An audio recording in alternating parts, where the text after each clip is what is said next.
we'll guide you through how to use Wix features to build and customize your website effectively. If you find this helpful, consider subscribing and liking the video.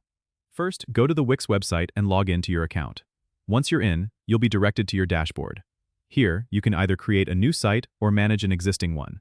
To start a new site, click on the Create New Site button. Wix will ask you to choose the type of website you want. Whether it's a blog, an online store, or a portfolio, select the one that best fits your needs.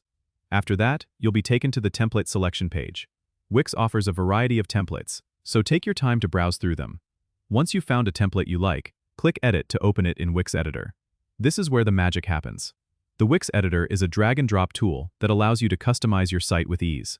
You can add elements like text, images, and videos by clicking on the Add button on the left sidebar. Simply drag the elements you want onto the page and position them as you like.